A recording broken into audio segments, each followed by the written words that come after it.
नमस्कार. आज आपण विश्वास पाटील यांच्या चंद्रमुखी या कादंबरीवर बोलणार आहोत. म्हणजे खरं तर या कादंबरीतील काही निवडक भागांवर आपण एक सखोल चर्चा करणार आहोत. हो, कारण ही गोष्ट केवळ एका लावणी कलावंताची नाही. अजिबात नाही. विचार करा, एकीकडे देशाचं पंतप्रधान पद ज्यांच्या आवाक्यात आहे असे एक तरुण खासदार दौलतराव देशमुख, आणि दुसरीकडे महाराष्ट्राची लावणी सम्राज्ञी चंद्रमुखी. दोन पूर्णपणे वेगळी जगं. आणि ही कादंबरी त्यांना जोडते.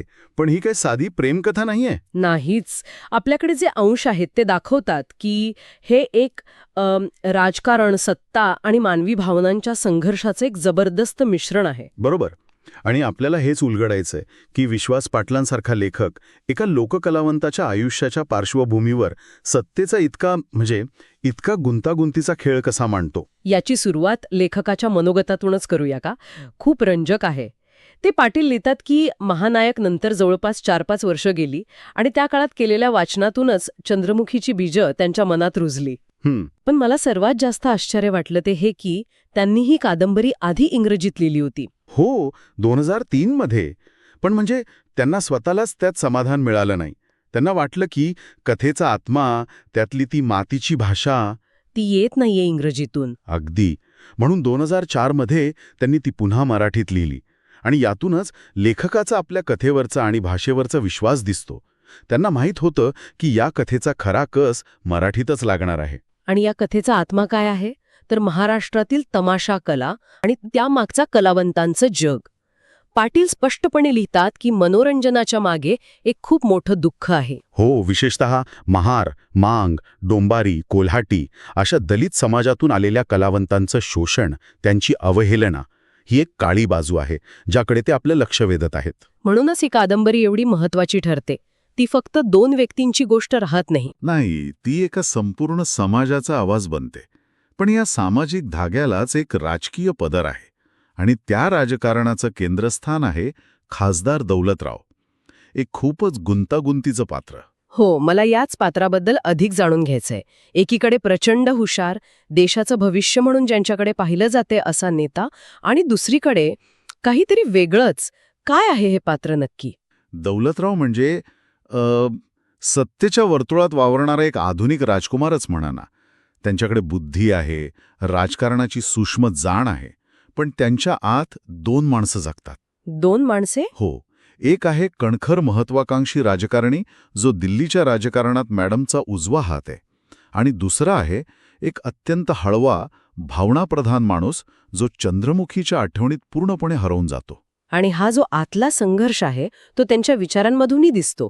ते मॅडमशी बोलताना भारतीय लोकशाहीवर टीका करतात. बरोबर. म्हणतात की आत्ताची लोकशाही म्हणजे घराण्याशाही आणि नात्यागोत्यांचं राजकारण झालंय. पण गंमत म्हणजे ते स्वतः एका मोठ्या राजकीय घराण्याचा भाग आहेत. हा विरोधाभास लेखक का दाखवत असेल? खरं तर इथेच लेखकाची हुशारी दिसते. हा विरोधाभास म्हणजे केवळ दौलतराव या पात्राचा संघर्ष नाही, तर भारतीय राजकारणातील एक मोठं वास्तव आहे. अच्छा. हो, जिथे आदर्श आणि व्यवहार यात नेहमीच मोठी तफावत असते. दौलतराव स्वतःला या व्यवस्थेपासून वेगळं मानू पाहतात, पण तेच त्या व्यवस्थेची निर्मिती आहेत हे दुःख त्यांना आतून पोखरत राहतं. म्हणजे ते दिल्लीत पंतप्रधानपदाची स्वप्न पाहत असतात, पण त्यांचं मन मात्र एका लावणी कलावंताच्या घुंगरांच्या आवाजात अडकलेलं असतं. घुंगरांच्या आवाजात, अगदी. आणि याच भावनिक गुंत्यामतून, याच दुहेरी आयुष्यातून कथेला एक असं वळण मिळतं जे कोणालाही हादरून टाकेल. डॉलीची हत्या. हो, दौलतरावांची सहकारी डॉली हिचा खून होतो. खरं सांगायचं तर मला हा भाग वाचताना धक्काच बसला. म्हणजे गाडीच्या डिकीत मृतदेह सापडतो हे एखाद्या क्राईम थ्रिलर सारखं आहे. विश्वास पाटलांनी राजकीय कादंबरीत हा घटक का आणला असेल? कारण राजकारण हे अनेकदा एखाद्या क्राईम थ्रिलरपेक्षा कमी नसतं की नाही. ही घटना म्हणजे केवळ एक खून नाही, तर दौलतरावांच्या राजकीय कारकिर्दीला सुरंग लावणारा एक स्फोट आहे. आणि लेखक ती घटना खूप नाट्यमयरित्या उभी करतात. दिल्लीच्या प्रवासात डॉली शांत असते, तणावात असते. हो, आणि मग बंगल्यावर पोचल्यावर दौलतराव आणि त्यांचे मित्र गाडीतून उतरतात आणि ड्रायव्हर डिकी उघडतो. आणि तिथे डॉलीचा मृतदेह. तो क्षण वाचताना अंगावर काटा येतो. सगळे मित्र सुन्न होऊन एकमेकांकडे पाहत उभे आहेत. त्यांना काहीच सुचत नाही. काय झालं, कसं झालं, कोणी केलं, काहीच कळत नाही. आणि त्यांना डॉलीचे शेवटचे शब्द आठवतात. अरे दोस्तो, कसली करता फालतू मदत? मॅडम मला मंत्री करणार नाहीत ना, राहू देत. या वाक्याचा आणि तिच्या मृत्यूचा काही संबंध असेल का, या विचाराने ते गोंधळून जातात. आणि नेमकं इथेच या घटनेचं गांभीर्य लक्षात येतं. हो, हे काही वैयक्तिक सूड नाही. ही एका मोठ्या राजकीय वादळाची सुरुवात आहे. कारण दौलतराव एक सामान्य माणूस नाहीत, ते देशाचे भावी पंतप्रधान आहेत. त्यामुळे या खुनाची प्रत्येक बातमी, प्रत्येक पुरावा, प्रत्येक संशय हा त्यांच्या राजकीय प्रतिमेवर परिणाम करणार असतो. पोलिसांची चौकशी सुरू होते आणि साहजिकच पहिली संशयाची सुई दौलतराव आणि त्यांच्या मित्रांवर येते. आणि त्यांचे विरोधक याच संधीची वाट बघत होते. या वैयक्तिक शोकांतिकेचं रूपांतर एका राजकीय हत्यारात कसं होतं ते लगेच दिसायला लागतं. सकाळीच महाराष्ट्राचे गृहमंत्री सर्जेराव शिंदे यांचा फोन येतो. आणि ती बातमी वर्तमानपत्राच्या पहिल्या पानावर आल्याचं कळतं. दौलतराव संतापाने पेटून उठतात. काय सांगतोस? अरे फक्त नाव सांग त्या गद्दाराचं.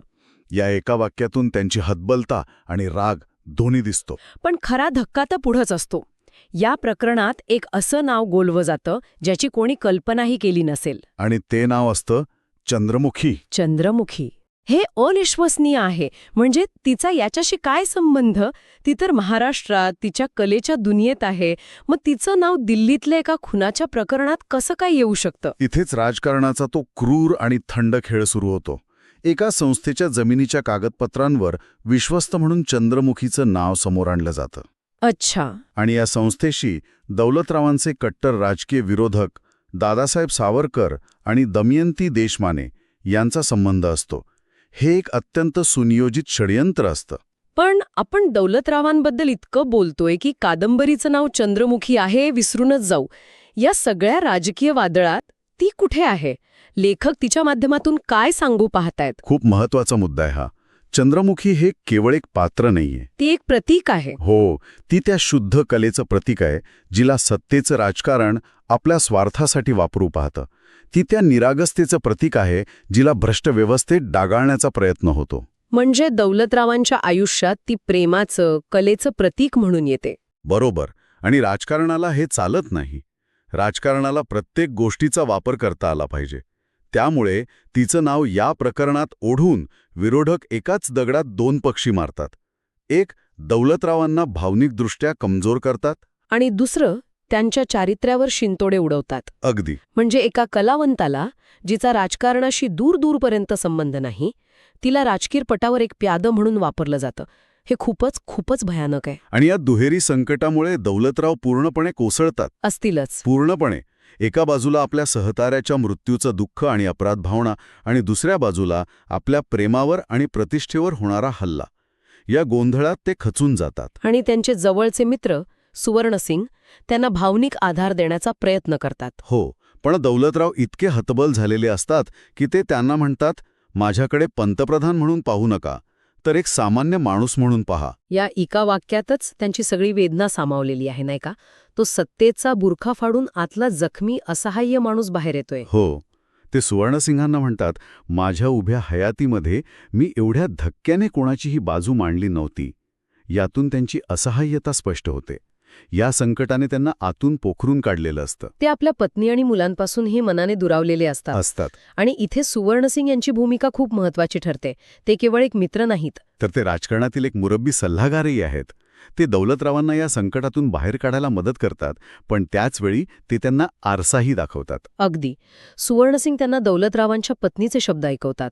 आपल्या दैवतासारख्या पतीला दौलत धोका देईल असं कधी वाटलं नव्हतं. अरे रे. आपल्या पत्नी आणि निरागस अजाण मुलांची फसवणूक करणाऱ्या अशा पुरुषासाठी माझ्या हृदयात तिळमात्र जागा असणार नाही. हे ऐकून दौलतराव आणखीनच कोसळतात. कारण त्यांना जाणीव होते की या खेळात ते सगळंच गमावून बसले आहेत. मुलाच्या सानिध्यात. हो, आणि हा प्रसंग त्यांच्या व्यक्तिमत्वाची एक पूर्णपणे वेगळी आणि खूप सुंदर बाजू दाखवतो. हो, आणि हा केवळ एक प्रसंग नाही, तो एक प्रतिकात्मक क्षण आहे. राजकारणाच्या घाणेरड्या हिंस्त्र जगातून जिथे माणसे एकमेकांना संपवतात, तिथून दौलतराव पक्षांच्या निरागस जगात काही क्षण शांतता शोधायला आलेत. ते मुलांसोबत रमतात, त्यांना पक्षी दाखवतात, त्यांच्याशी खेळतात. जणू काही ते स्वतःच्या आतल्या मुलाला पुन्हा शोधण्याचा प्रयत्न करत आहेत. बरोबर. आणि तिथे एक छोटासा पण खूप महत्वाचा प्रसंग घडतो. मुलांचा पाळीव पोपट, ज्याचं नाव पाडस आहे, त्याला काही चोर पळवून नेतात. तेव्हा दौलतराव, देशाचे भावी पंतप्रधान, स्वतः त्या चोरांचा पाठलाग करतात, त्यांच्याशी भांडतात आणि तो पोपट परत मिळवून नेतात. यातून त्यांची मुलांप्रती माया तर दिसतेच, पण मला वाटतं यात अजून काहीतरी दडलेलं आहे. नक्कीच. तो पोपट, पाडस, म्हणजे दौलतरावांच्या आत दडलेली निरागसता किंवा कदाचित चंद्रमुखीसोबतचा नात्याचं प्रतीक आहे, जे राजकारणाच्या बाजारात हरवत चाललंय, चोरीला जातंय. आणि ते जीवाचं रान करून त्याला परत मिळवतात. पण ही लढाई किती काळ जिंकता येईल हा खरा प्रश्न कादंबरी उपस्थित करते. तो भरतपूरचा क्षण म्हणजे वादळापूर्वीची शांतता आहे. ती त्यांना पुढच्या लढाईसाठी ताकद देते, पण ती लढाई टाळू शकत नाही. तर एकंदरीत आजच्या या चर्चेतून चंद्रमुखी या कादंबरीच्या राजकीय आणि भावनिक विश्वाची एक झलक आपल्याला मिळाली. एकीकडे सत्तेच्या शिखरावर पोहोचलेला एक महत्वाकांक्षी राजकारणी दौलतराव, आणि दुसरीकडे त्याच्या आयुष्यात वादळासारखी आलेली एक लावणी कलावंत चंद्रमुखी. आणि आपण पाहिलं की या दोघांच्या नात्याभोवती राजकारण, षड्यंत्र आणि मानवी भावनांचा किती मोठा आणि गुंतागुंतीचा खेळ विणला गेला आहे. हो, दौलतरावांचं पात्र आपल्याला दाखवतं की सत्तेच्या जगात वैयक्तिक आणि व्यावसायिक आयुष्य वेगळं ठेवणं जवळजवळ अशक्य असतं. तुमची प्रत्येक भावना, प्रत्येक नातं हे एकतर तुमची ताकद बनतं किंवा तुमची सर्वात मोठी कमजोरी. बरोबर. एका चुकीमुळे किंवा एका थंड डोक्याने रचलेल्या षड्यंत्रामुळे संपूर्ण आयुष्य कसं उद्ध्वस्त होऊ शकतं याचं हे एक प्रभावी चित्रण आहे. कला आणि राजकारण यांचं हे मिश्रण किती स्फोटक ठरू शकतं, हेच या कादंबरीच्या गाभ्याशी आहे असं मला वाटतं. खरंय. या सगळ्यातून एक विचार मनात येतो. सत्ता आणि प्रसिद्धीच्या जगात वावरणाऱ्या व्यक्तीला स्वतःच्या मूळ भावना आणि नाती जपणं खरोखर शक्य असतं का?